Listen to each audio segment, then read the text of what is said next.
Welcome back to the Memphis TCG Regionals. I am your host, Jeffrey Saran Rap Saran. On my right, Kirk Dube Snacks Dubé. Round 4, got 2-3 opponents. But overall, how are you doing today, Kirk? Soy contendo, muy estupendo, Jeff. Excited, ready to go. We've got a Kentucky native in Joshua Sutherland, and a name that you might be a little bit more familiar with, Connor Lavelle, who will be on the right side of your screen. Talk to me about what Josh is playing.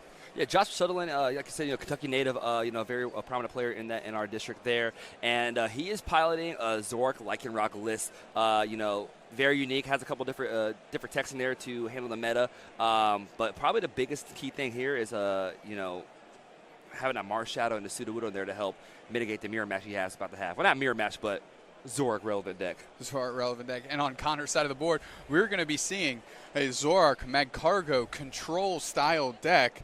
Really going to be using cards like Peaking Red Card, Plumeria, etc. to control the opponent's board. What was that first card you said? Peaking Red Card. Oh, that's a newer card we don't see too much of in a lot of decks right now. It hasn't popped up too often, but we are down and live, ready for action here. It looks like Joshua Sutherland on the left-hand side of your screen going first. Zorak in the active, resolving an S-ball here. Yep, right now we're going to go ahead and see the board here. He still doesn't know just yet what Connor's playing. Just he's a Coco, so not much information given here. But Nest Ball for the for the Rock Ruff. Ultra Ball coming down. Definitely looking at his hand. Going to see a Lele for supporter here. Yep, Ultra Ball pitching Acerola. Pitching, I believe it's a Kukui there. And just really wants to make sure he gets set up. Connor kind of leading him into a false sense of security here with that Tapu Koko lead. If Josh gets too anxious with those energy attachments, especially in the DCE realm, he's finna get punished here in round 4. He definitely will see a fighting energy at the most come down just to have that Rock Ruff pivot later on in the game. But any DCs, like you were saying, screams trouble for Sutherland. That's right. Tabu Lily comes down, Wonder Tag, grabbing himself the Lily, one of the strongest turn 1 supporters we have available to us. On turn 1, Lily, that's a draw up to 8, and that Lily was clean. That was clean, fresh, hot and fresh out the kitchen. Got your man over here wishing. We got 8 cards fresh in the hand. Zora comes down, hits the bench.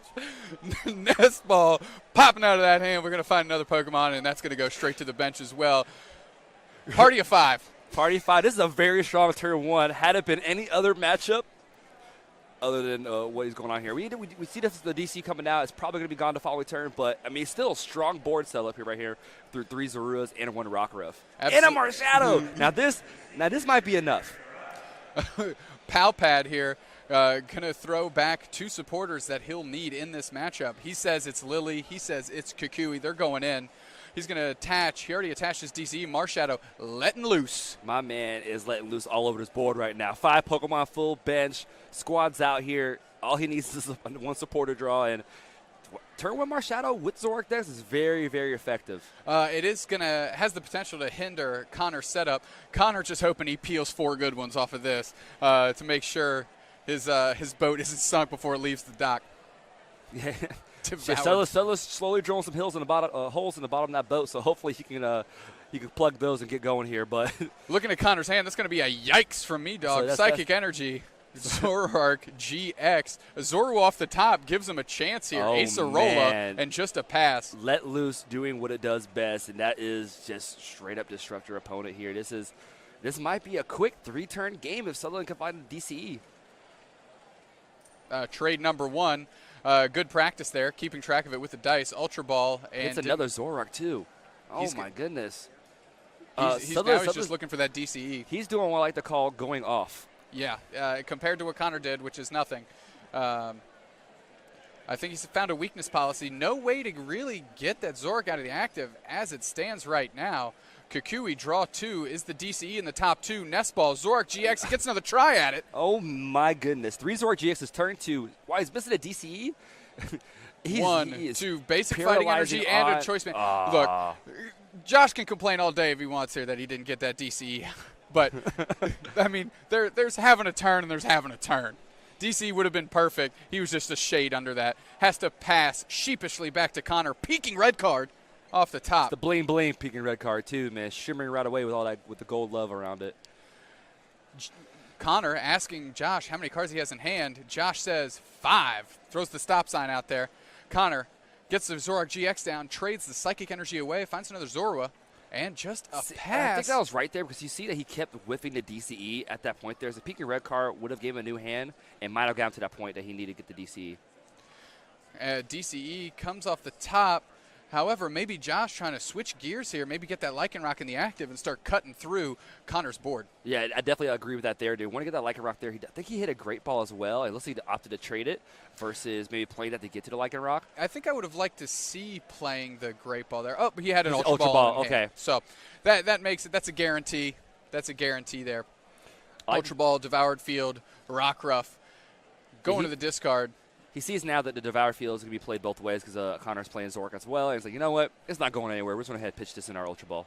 Great order of operations here. Grabs the Lycanroc GX, which will be able to Bloodthirsty Eyes, that ability, pull something up from Connor's bench. Oh, Guzma. Oh, this is... We're going to see the Lycanroc GX come right down. Now. Lycanroc GX comes down, no ability, Claw Slash for knockout. And if I'm Connor, if this draw step isn't great, I'm packing it up.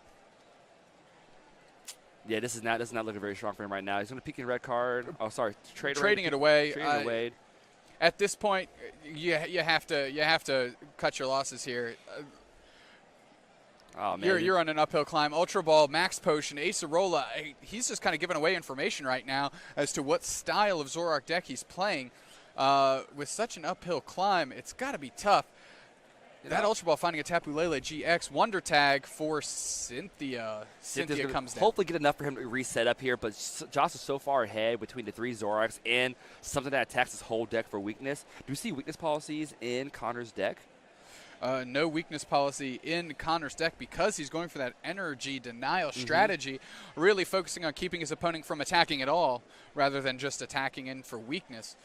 Cynthia comes down 6 cards. I saw a Nest Ball, Counter Catcher, Enhanced Hammer. This is solid. We got Enhanced Hammer, we got a Counter Catcher to maybe bring up the Marshadow a bench or another Zork to start spreading with, and just slowly build up everything from there. So maybe a little tactic here. Maybe a little bit too pessimistic on the front end, Jeff. If I'm in Connor's seat looking at that side of the board, I don't really like my chances. He did find a good 6 off Cynthia, so maybe we play on. Yeah. You know, Connor is a very well-established player with tons of skill, so he would know a little bit better than I would the capacity that his deck has to rally back here. Absolutely here. Opts to hold the Counter Catcher here versus playing that as well. While Josh does have another double Cutlass in hand, he has to know at this point that this is more of a control version, and hopefully he decides that I need to, attach these usefully versus at will. Absolutely. We see trade number 1 come through. Lily hits the bin. Trade number 2. Choice Band. Tapu Lele GX, and there's a DCE again. I mean, Josh is just snowballing this advantage, Jeff, and it is getting out of hand very quickly. Yeah, but he's getting everything piece by piece what he needs here, but at the same time, Connor does play these energy denial cards that can catch him back up in the game. And we all know now, back old format, there was puzzle time to recover these energies. Now these decks don't even play special charge. Interesting play here from Joshua Sutherland. Plays down Acerola to pick up his Lycanroc. Promote the Zoroark GX. Rockruff comes down. He's going to get a knockout here with Riotous Beating on the Tapu Koko. Zoroark GX comes up. Interesting to see what he's planning there with that move. Yeah, now, especially now, because now the energy's gone, and it sets up a counter catch play for him for his Rockruff to sit up there and not get to do much. So this is the point now where Connor can just get to his energy denial cards and slowly but surely take away the options for Josh here. Perhaps just a bit of a misstep there from Josh, maybe recognizing that preserving this Lycanroc is my route to victory. However, it still had the opportunity to soak up another hit. Yeah, absolutely. There wasn't any point, especially with no bench on Connor's side there, that he could have easily taken another hit from the Rockruff, and he even had the energy in hand to do so even on the Koko. Absolutely. We see Timer Ball come down for us high rollers that are a little bit into gambling.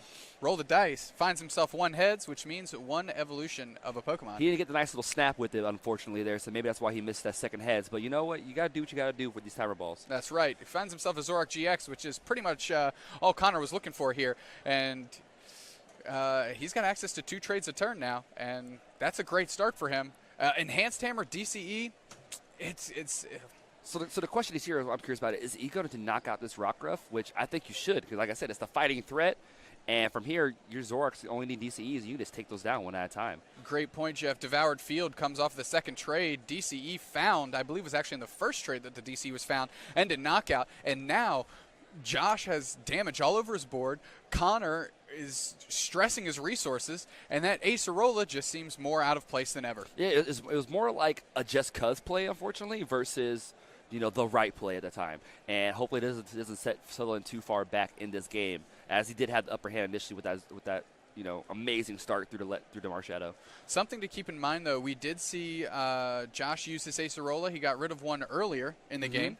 Connor got rid of a Max Potion and an Acerola in the game, and that's usually what these Zorak GX matchups come down to, is who can keep their Zorak GXs from being knocked out. Absolutely. As they exchange this two-shot war. And Josh getting the first hit in on Connor's Zorak GX. Here's one thing to also keep in mind as well. While Connor did dish his Acerola Max Push earlier, he plays an additional one and has his Pal Pad, versus Sutherland uses Pal Pad at turn 1 to bring back that Kukui and Lily. Yep. Another timer ball. We see one heads again. Interesting to see what he'll pull out of the deck here, and that is a Mag Cargo.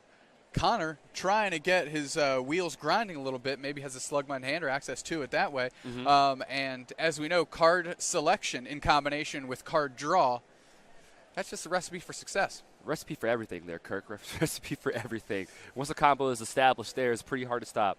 But we're still looking for that Slugma. He might have an Ultra Ball in his hand. He definitely does there. It's just kind of what's the right combination to set up here. Does he get a Lele to Acerola to Zorak back up and continue his chain? Does he go ahead and let us get knocked out? Probably not. We're probably going to definitely have to see an Acerola here or some kind of healing of some kind.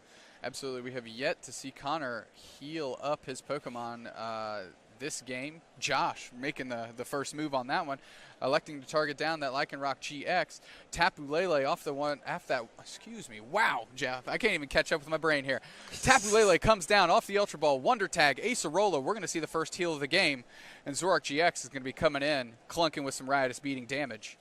Absolutely here. And we're going to be hitting for 80 damage here. Just still chipping away here. Not exactly just enough yet, but another Enhanced Hammer on the active Zorak. 2 DCs in a discard now. Like a rocket hand, just chilling. It's slowly turning around here. Is that 3 DCEs down for Joshua Sutherland at this point in time in the game? I think it's 2, because he had the Acerola one, reattached the Zorak, lost that one, and then now it's the second Enhanced Hammer. So it's 2 right now. I'm going to have to disagree with you. We'll have to check the tape here, but I believe he Enhanced Hammered. Connor did on the previous turn. Before Acerola, you are 100% correct there. So 3 in the discard. Wow. Oh, man. And Connor's only used 2 of his Enhanced Hammer, and he still has a Plumeria tucked away in that deck somewhere. Yep. And another Enhanced Hammer. So it's you know what? I owe Connor a handwritten apology after dismissing him that early in this game, because we have rallied strong, all starting with that interesting Acerola play that Josh made. It's almost going to have to be like someone has to start establishing these basic energies to his Rockruff. However, he only plays 3 basic fighting energies, so he doesn't have enough to straight solidify, set that up on a Lycanroc there. He already discarded one of his energy, so we've got to see what happens. Josh really trying to navigate these now tough waters that he's in. Now he's a little bit behind on the 2-shot exchange, especially after the Acerola on Connor's side. Really itching to make some decisions here. Friend Ball out of the hand. Going to be able to search his deck for a Pokemon in his deck that shares a type with a Pokemon that your opponent hasn't played. Yeah, no, usually it's good with these Zorak decks. I mean, like, every deck plays Zorak. Every deck plays Lele.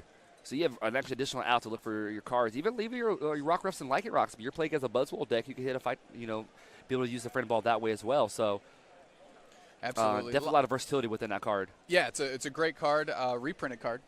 Yep. And it's seeing mileage right out of the gates. Looks like there might have been a Mallow played. I believe so. Mallow, Kukui, draw 2, Guzma, DCE. That's the last one of the game. If Connor finds himself a way to get rid of that, it is slow attachings here on out. Yeah, it's not looking really too good here for Josh right now. Dean, that's the last DCE. No recovery after that. It's kind of that once that one's gone, there's nothing else you can do. He's just kind of going through the motions at that point. That is correct. All right, we see Lycanroc come down. DCE attached to the Zoroark GX. This is going to be a knockout, and Josh is down to only 2 prizes with still his GX attack available, which Connor, is conscious of right now. Absolutely, and I actually like that play a lot here. Take away your draw support on your opponent's side of the field. Leave him only just Zoroark, so he really has to hit everything off just one trade. Oh, man, the Plumeria off the trade. Going to get rid of that last double colorless energy. Unfortunately for Josh. And just Riotous beating announced. Connor knows that's the 4th one gone. Now Josh needs to look to get a fighting energy onto that Lycanroc and try and take a big knockout on the Zoroark GX in the active. However, with only 2 Pokemon on Connor's bench, Dangerous Rogue GX, even with weakness, 200. Yep. You fall just short. Yeah, I don't know if I like this play about, putting the rest stretcher to deck. I mean, okay, his deck's pretty thin, so okay, it's fair enough there. I almost want to say you want to guarantee getting your fighting energies, but they're already in hand. So right now, he's just holding off, and you gotta hope that Connor understands that that's his only out here is to be able to hit Dangerous Rogue for the last knockout. Interesting. Nest Ball going to find that unlocks Dangerous Rogue for a knockout. Oranguru comes down. Resource Management Oranguru. If you put that up in the active, you can file back in a couple that Plumeria, which is your way to cut off these basic energies. And that's maybe what we're going to see here. A stall play on a different Zoroark, Resource Management in Plumeria, and then he is going solely for the energy denial of those fighting energies, and that's how he locks Josh out of this game. Well, Josh does have the energy and Guzma hand and choice space. So he has game. With the 3 on bench now, 150 times 2 weak on a Zoroark because he promoted that Oranguru. That is now going to be game and win for Sutherland. Now, if Connor was able to keep that Zoroark active, that Zoroark and active on a Josh set can never leave that spot until it's knocked out. So it's almost to a point to where you just get to your pal pads, and yep, there it is right there. Connor picks it up. Amazing rally cry back into that game after I had completely dismissed the opportunities. Josh left just a little bit of a door open there for him to come through, and Connor did the most that he could, fell just a bit short. Yep. Yeah. What are we going to see out of Connor game 2? Obviously a better setup. That's a given. He got hit pretty hard with the let loose right at the beginning to give them a pretty abysmal hand. I won't say pretty. An abysmal hand to where he had nothing going on here. He had to slow roll, slowly get Zoros on the bench, hope they didn't get knocked out, and was fortunate to top deck some Zoroarks here. However, he does get to go first now. He does get to apply that instant pressure here. He could even potentially do a Marshadow play on his end to reverse what Josh did game 1. So, but being able to have that chance to set up, I think he has a very strong advantage during this game too. That's a great point. If I'm Josh, I reflect back on that game. I wipe my brow. I say, I think I sneaked out with one on there, and I just try to not make the Acerola play there. You definitely want to conserve that resource in case it comes down to a Zoroark GX 2-hit knockout battle. Absolutely, there. I fully agree. There, those points. You probably should have conserved as the Lycanroc there. It would have swept through the board, but he got there. He did. He got there. Doesn't matter how you cross the finish line as long as you cross the finish line first, and he did. And we are 32-39 left in this round, and we are just now starting game 2. And Connor's deck not designed to be the speedster. No, absolutely not here. But at the same time, there is going to be a point to where those DCs are all gone, and Sutherland's going to understand that as well, and hopefully. He wants to get the win here. No one wants to tie here in these regional rounds right now. You want to get to those 19 points as efficiently as possible, and to do that, you don't want to tie. So there's a lot of different steps here that could be taken here, but we could definitely see it hopefully get resolved here within the next 2 games. Absolutely. Josh just had to mulligan, finds a Rockruff basic fighting, so he in turn kind of gets what he wants. As you mentioned before, Fighting Energy, just such a strong attachment for the first turn for that Zoroark Lycanroc deck. But Connor is going to be leading us the charge in this one on the 1s and 2s. Draws a Choice Band for turn. Nest Ball going to be finding him something. To note, he did not ever set up a Magcargo that game. No. And if he had, it would have snowballed even quicker on his side, I believe. He has a lot of steps that he didn't get to do. Because of that first turn 1 let loose is obviously very diminishing for your opponent at times, and it was for Connor. So, have that nest ball, and, I'm not sure what he grabbed here. So, grabbing a nest ball, getting that initial 0, and he got the Marsh out of play. So, we're going to see a mirroring effect to what Sutherland did to him. He's like, all right, I got it right back for you. Exactly. Let's see who's on the right side of variance today. Connor had to bite the bullet game one. Let's see if he can serve. Was it justice is a dish best served cold? Revenge. Yes. It's revenge is a dish best served cold. I'm miserable. I don't need to be saying that stuff. Timer ball, at least one heads. Let's see what he pulls out of the deck here. Absolutely nothing, because we're going to let loose, boys. He just says, I just don't want to see this first. timer ball.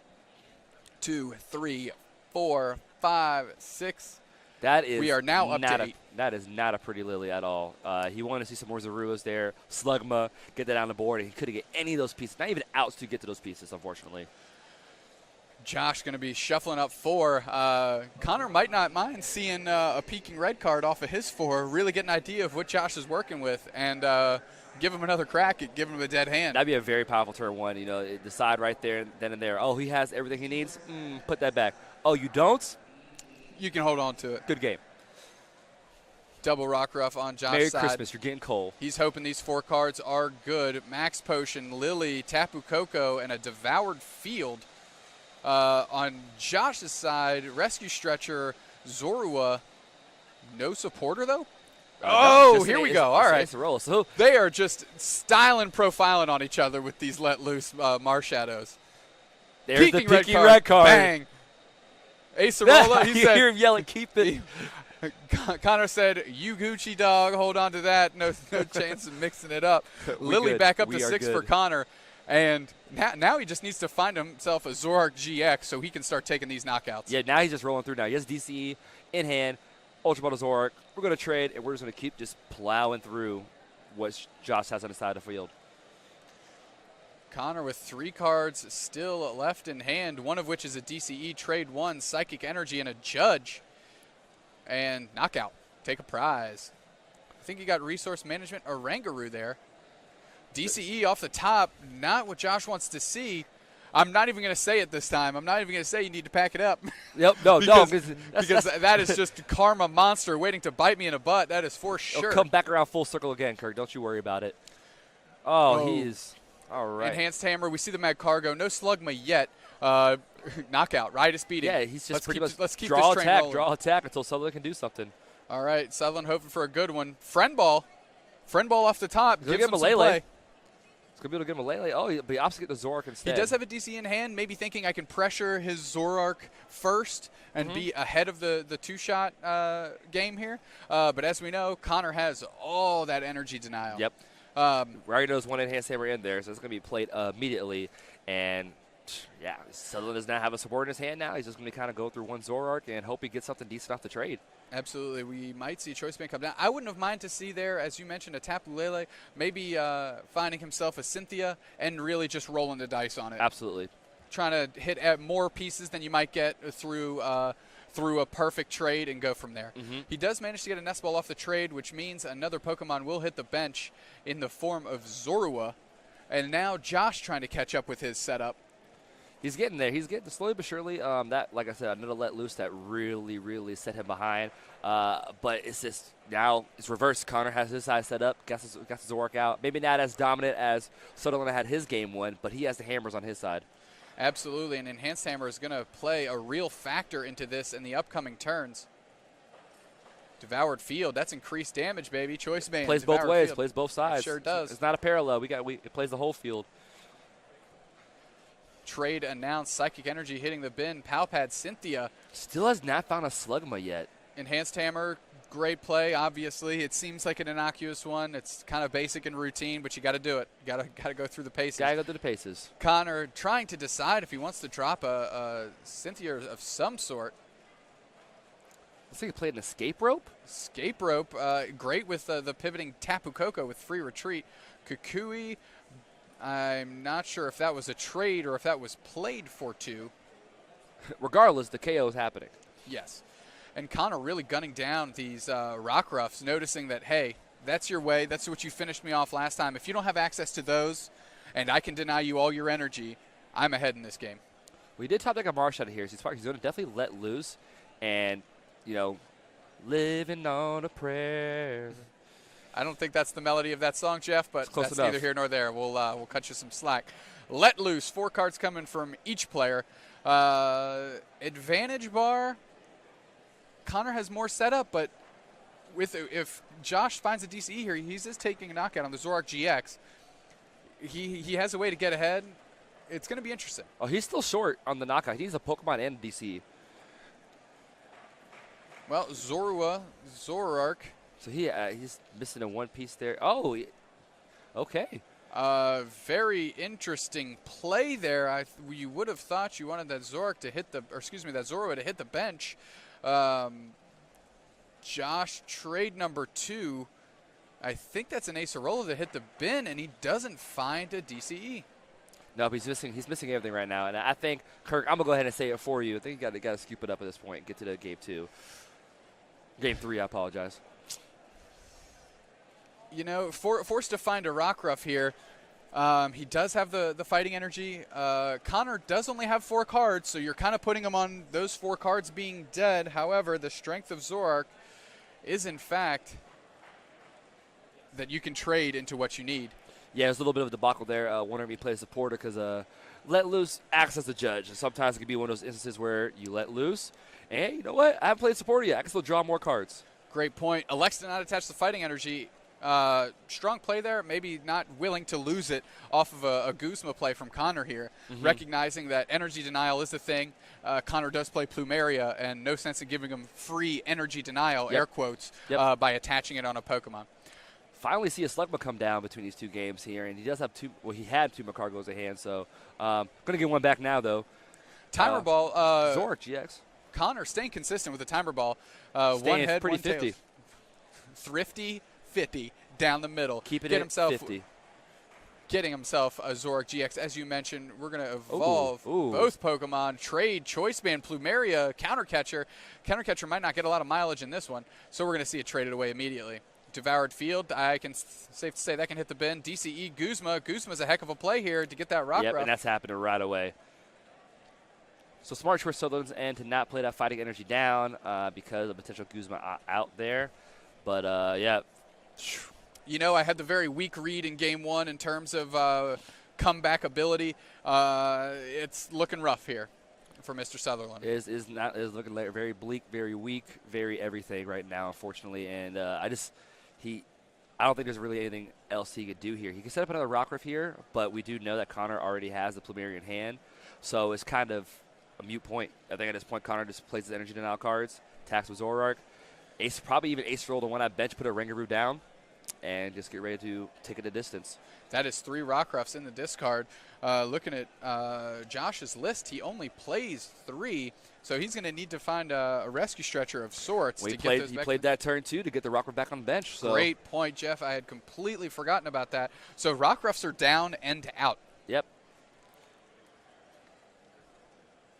Pseudo possibly to limit the bench, but all that does is get a Marshadow off of Connor's bench. So get rid of and Marshadow. He's elated about that. Yeah, he's like, thank you, man. Thanks for my early Christmas presents. I appreciate that.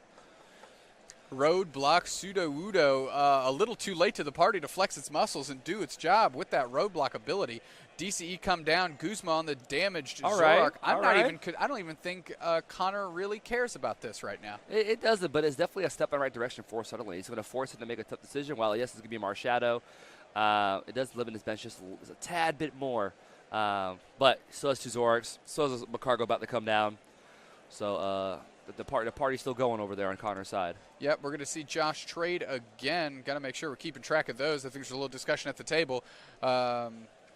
Josh has been pretty good about using that dice to keep track, so I think that number's true. However, Nestball got to find a Zorua, doesn't find it, and he pitched one to a trade earlier. Exactly. Maybe not a clear picture in Josh's future of exactly how he wants to deploy his game plan. Absolutely. And a few missteps have really put him behind the 8 ball. Yeah, there's little things like, discarding, especially when you're doing these trades, you got to be cognizant of what you're discarding here because you never know what you need for these later part of the game. And in this instance here, he's missing those Zarus right now. Absolutely. Tapu Koko, easy promotion from Connor, allows him to retreat into whatever he wants. Very interesting to see the Acerola traded away now that we know that all the Rockruffs are gone and down, and it's going to become a 2-shot war. But Connor knows what he's doing. His pace of play is just on fire right now. I mean, I think he knows also, too, he only has 2 prizes left at this point. So, and there it is. Sutherland Enhanced Hammer now. spells the end of that one. We're going to game 3. Plenty of time, 21-plus seconds on the clock. And Connor, going to be on the back foot here, might fall victim to yet another turn 1 let loose. As we mentioned, a squishy Pokemon with a judge stapled right to it. Yeah, I mean, while it's very fragile, very small, and not really intimidating, kind of adorable, actually. He has a pretty powerful effect to really put you down in the game at times. And we see it between both these 2 games that it really, really structurally demoralized their boards. Absolutely. Hard to set up when you're reduced to just 4 cards when the game says you start with 7. Absolutely. So both of these decks not playing Apricorn Maker today, which is something that we've seen coming up. Great turn 1 play for setup. Search your deck for 2 air quotes ball cards. Yep. Put them into your hand. Yep. Which usually converts to 2 nest balls. That means 2 Zorua, Rockruff and a Zorua, Slugma Zorua to hit the bench. Both of these players electing to just play heavier counts of Lily. Yep. And using that draw 8 and riding the lightning to get them where they need to be. A lot of things, too, is that their ball count is a lot heavier than when an Apricot Maker was first, like the hype card. Then it was just 4 Ultra Ball, 4 Nest Ball. Now people have started, putting in the list Great Ball. Yep. That's an additional 3 to 4 draw cards that you will probably hit on your Lilies. All right, Josh leading us out of the gates here. Does have a Nest Ball. Are we going to see the traditional Rockruff on the bench? Yes, we are. We also have a Judge in hand as well. He has a Judge in hand. Friend Ball coming down. Just a great card for Josh, especially in this matchup. Okay, skimming through. Okay, there it was. I was going to say, skimming through. I did not see any other Zorua. He might be looking heavy right now on, look at the week of, how many Zoruas he has prized. He might have 2 Zoruas prized.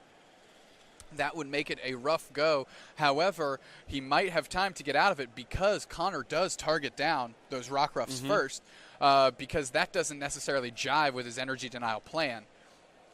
So let's just go for the turn 1 Tapu Lily play here to really get his board going. Opposite to discard the Judge versus, disrupting Connor's side of the board. But he still can hit the Marshadow.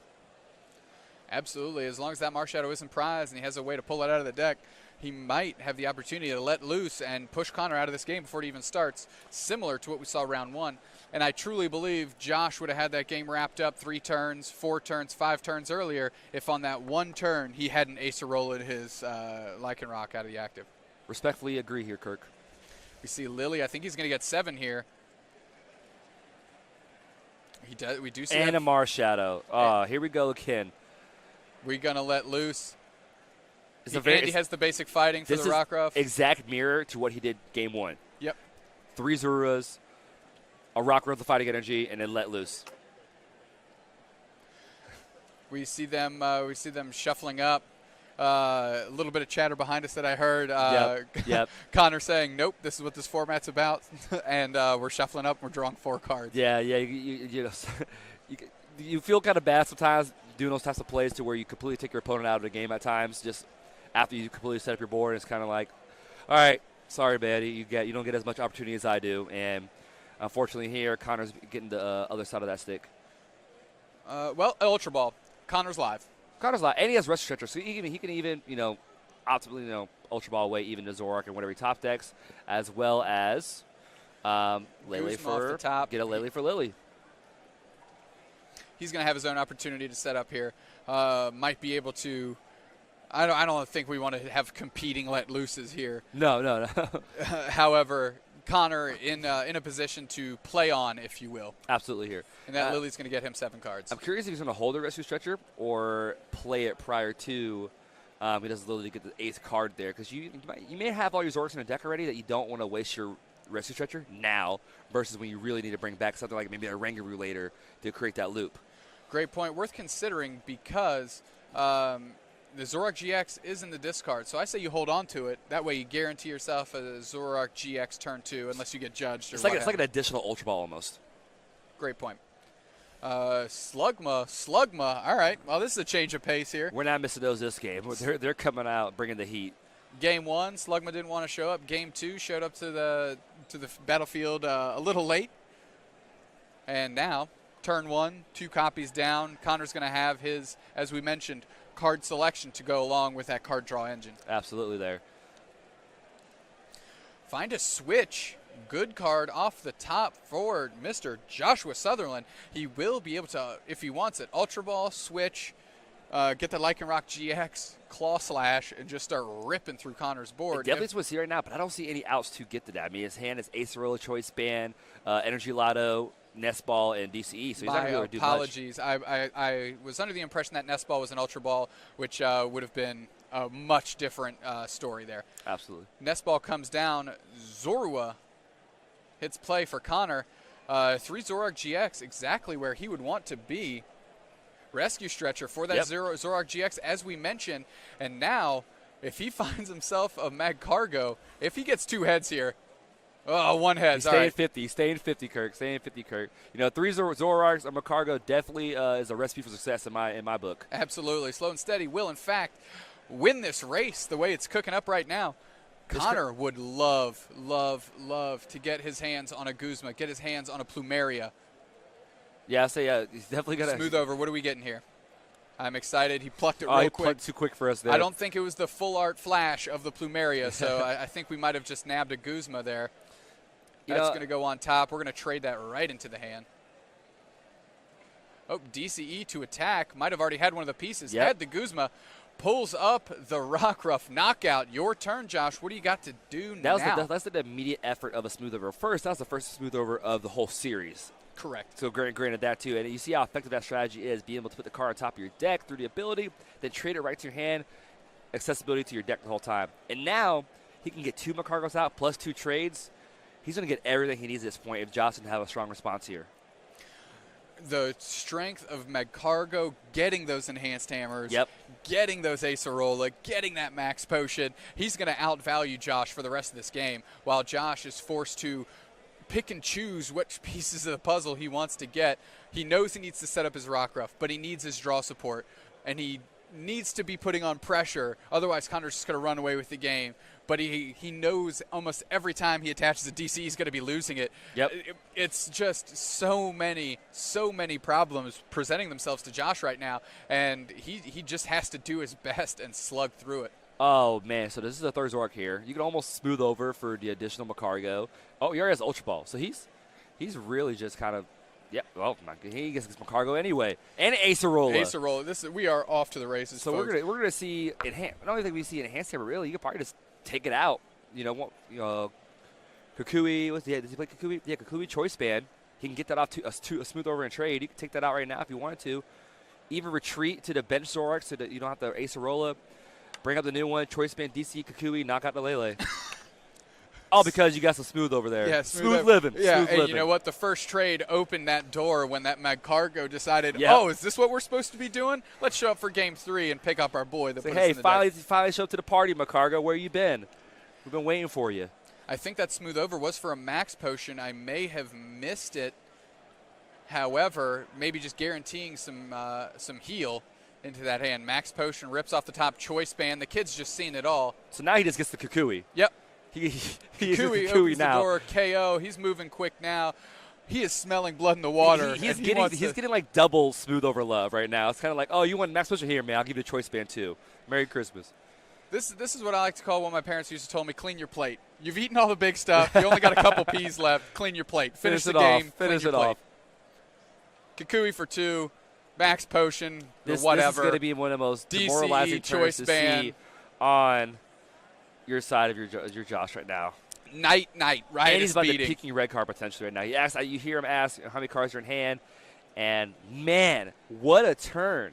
That was a heck of a turn. Again, all unlocked by peeling that Magcargo off the first trade. That meant he needed one less piece of the puzzle for his setup to really start going off. We see just a little Zorua shivering in the active right now. I am shivering for Sutherland right now. 2 Magcargos, 2 Zoroark, because you can't even stall right now because it's just smooth over Guzma. The Zoroark GX comes up into the active. Magcargo is sitting there. Not long for this world, but it doesn't really matter. You did your job last turn. Find yourself to the discard. Man. Let's go to work. He's going to be able to take out one of these at least there. So maybe the strategy here is to take them out one at a time and sit behind Connor a little bit. But he's already 3 prizes ahead. And he has 3 easy prizes already on the bench, all basic Pokemon. So it's Guzma off the top for Connor, so he has another way to pivot, can smooth over for a different card if he wants it. Connor really, if he's staying on top of the ball during Josh's turn, because Josh has so much to navigate right now, that if I'm Connor, I am pre-planning my turn before it even gets to me. Yep. Enhanced Hammer off the top, going to do... probably going to be Enhanced Hammer than Guzma on the Rockruff on bench. Finds a DCE. Another trade. All trades down. Another Enhanced Hammer. Guzma, Rockruff. That's been the recipe of the day for Connor. Guzma, Rockruff, Enhanced Hammer, knockout. 2 prizes left. And now he can easily just start winning the 2-shot war on his Zoroark GX. Yeah, he can honestly just play a complacent game and just attack. Oh, he touched DCE. I still got another hammer left. And still a Rangaroo in hand to bring them all back.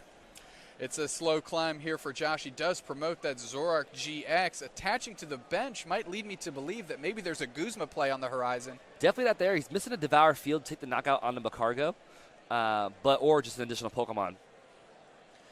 Ultra Ball comes down. Zorua, Lycanroc GX. Past the point of expiration for those 2 cards. They are in the discard. Josh needs something else. Zoroark GX. Let's get that draw power going. Lele Wonder Tag. All right, he's cobbling something together here. What has he pulled to the front? It is, in fact, a Guzma. Makes that attachment to the bench make a lot more sense here. And now that Magcargo might find its way to discard with its brethren from the previous turn. Magcargo's coming down, but so ideally what's going to happen here is he has to go take the knockout here. But the big thing is, 1, how many energies are in the discard for Josh?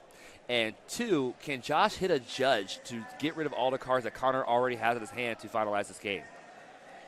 We see trade 1, trade 2, first trade, Devoured Field hits the bin, second, Great Ball. I believe we already, he has 3 available. My apologies, his hand was covering the third. So now, what does Josh do after this Magcargo knockout? After the Macargo knockout, he has to get to a judge. He has to get to a judge because Connor's hand is huge. And that might not even be enough. There's already 3 Zoroarks out. So it's really just, hopefully Connor does not get back to his Acerola, so he can slowly chip down these Zoroarks with his own. And, hope Connor doesn't get those pieces now that all of the smooth-overs are gone. That's right. And Connor has a lot of pieces to the puzzle. If he wants to gun down that Rockruff, he has that ability to. Fortunate enough that Josh did not attach the energies earlier, so he should still have access to all 3 fighting energy. So with the smooth overs gone, he can slowly build up to this Rockruff. But however, if Connor has the Guzma DC right now, then it's definitely over on this. Nest Ball late game renamed to Information Ball. Connor just trying to get the dichotomy of his deck, making sure he has the resources he wants to hunt for. Trade 1, Cynthia Timer Ball. Trade 2, I believe that was a Lillian Ultra Ball. Trade 3, Zoroark, Plumeria, Enhanced Hammer. That's item-based energy discard there. Tapu Koko hitting the bench, going to up his damage a little bit. Oh, and a Judge going to come down. Judge comes It would have been so disheartening to see that if Josh would have attached the fighting energy as well to the Rockruff, and just to see an Enhanced Hammer Plumeria play and just... but if he can hold on to those, even though we do know that 1 Plumeria is in there, if he can somehow salvage to be able to get all 3 of those fighting energies on that Rockruff, he can pull back into this with some straight knockouts on 2 Zoroark GXs. It is to note, if somehow that Lele gets caught in the active, Josh does have the ability to mirror a play that Connor made early in the game and take 2 quick prizes, 1-hit knockout, Choice Band Kukui. I don't see Connor opening that door for him, but you never know. Weird things happen. Yep. Guzma, set on it a turn, come through. We still have Bloodthirsty Eyes. Bloodthirsty Eyes, that's a way to do it. Trade coming down, Mallow and Fighting Energy. So Josh will have the option to nab 2 cards out of his deck if he wants. Elects to play the Acerola, and that's what we were talking about, right? Jockeying for position within these 2-hit knockout wars. And Josh needed the Acerola that turn to maintain, found it, and he's still alive. Is that Plumeria already in his hand, or is that a Cynthia full art? I can't tell. I cannot tell either. However, we do see the fighting energy come down on the Rockruff. No Bloodthirsty Eyes being used here, and just a pass. If Connor has that Plumeria in hand, that is going to be a sad, call it a lemony snicket. It's a series of unfortunate events for Josh Sutherland here. I was waiting for that line to come up all day today, so I appreciate that, Kurt. Did I use it too early, round 4? Yeah, it's usually like a round 6er for you. Usually like a round 6er. My apologies to my compatriot here, Jeff, and everybody at home. I used that too early. Palpad finds 2 Acerola back in the deck. Josh now seeing what this game is going to be all about, and that is healing Zoroark GXs, and he's going to do his best impression of what Connor's built into his deck, and that is resiliency. You can't. Unfortunately, he should not be able to evolve that one because he just Acerola. So. Yep, that just came down. All right. We got it sorted. Connor's on top of it. He found it. No maliciousness there from Josh at all. Nope. High stress game, a lot of stuff going on. Got to pay attention. You play under the spotlight a little bit sometimes. You tend to miss a couple beats sometimes, and sometimes got to question some different moves you may have. But we're both parties were able to catch that there. Absolutely. 3 trades. If you missed it, if you blinked, you missed it. Now we see Palpad 2 Guzma going back in the deck. That's definitely Very what Connor's small deck. Connor's going to be able to see as much of that as he wants in the coming turns here. He does have the DCE. He can apply pressure. Plumeria was in hand. It was a Plumeria discarding 2 Cynthia. Great play here. He is 1 more turn away, and that's kind of been the story of Zoroark Lycanroc all of last year and the start of this year, is it doesn't accelerate energy onto the board, and Lycanroc needs 2 attachments. Absolutely. I mean, he does have the multi-switch and to be able to kind of pivot if it DCs on a Zoroark to the Lycanroc with energy. Unfortunately, with all his energy denial on Connor's side, there's nothing you can do. And Josh takes a look at the writing on the wall, and it says, scoop phase, baby. Pack it up, extend that hand.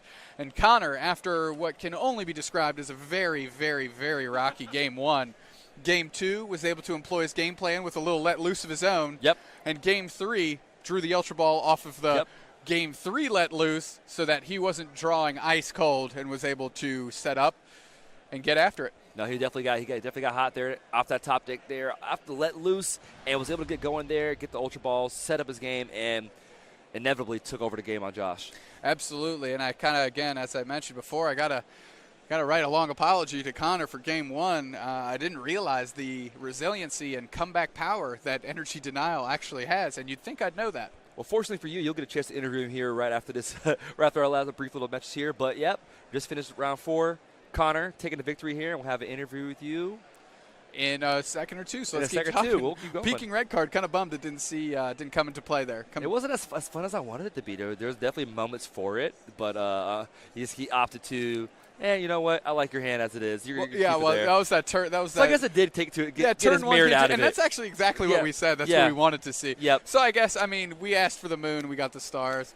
Yeah, you can't complain about that. Absolutely. You can't complain about the story of the series. Marshadow. Best card in the deck, peaking red card. Peaking red card, right now. Absolutely.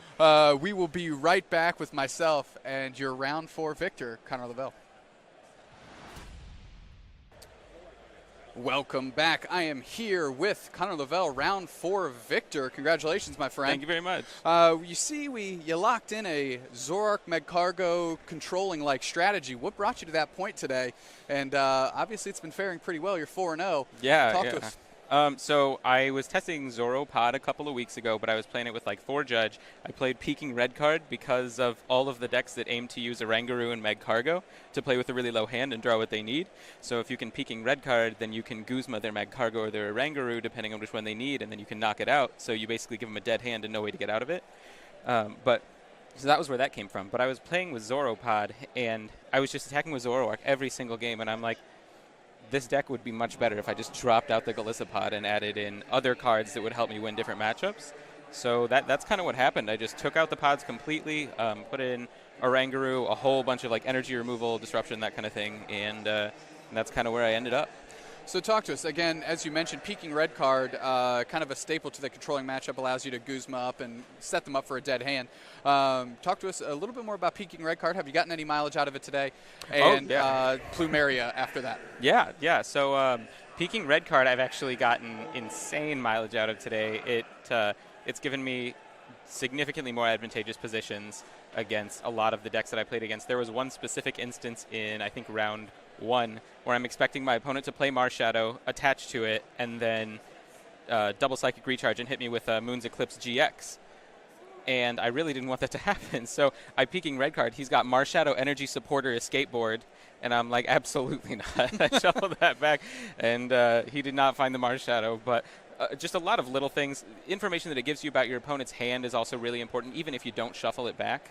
So it's just a nice one-up tech. I really wanted another way to shuffle my opponent's hand back into their deck without playing a supporter, because my deck has a lot of utility, high-impact supporters that I want to be able to play in a turn other than Judge. Absolutely. And then Plumeria I really just wanted to be able to get rid of basic energy, especially against Zoroark Lycanroc. Like you saw in the set there, if you can remove that fighting energy that they get down a Rockruff or a Lycanroc, then it means that you're one turn further away from Claw Slash. You can circumvent their multi-switch. And then it's also just really good when you can recycle it with a Rangaroo against any deck that needs more than one attachment to attack. You can deck them out with it. You definitely put on a clinic with board control. And I'll tell this to you while you're sitting at game one after his setup and then the let loose. And I was like, if I'm Connor, I'm packing it in. And you learned me a little something. And although you didn't come away with the game one win, it certainly proved kind of the rally back ability of your deck. Yeah, definitely. I mean, that's kind of what the deck centers around, as far as like more aggressive decks. You're able to grind them out, remove all their resources, even if they get a good start on you.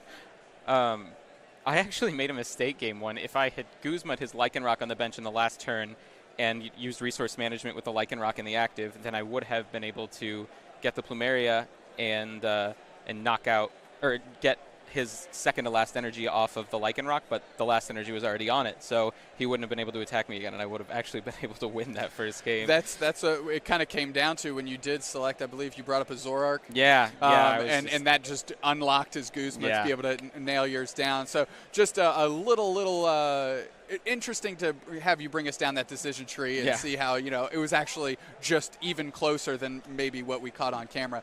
Connor, what do you expect to see the rest of the day?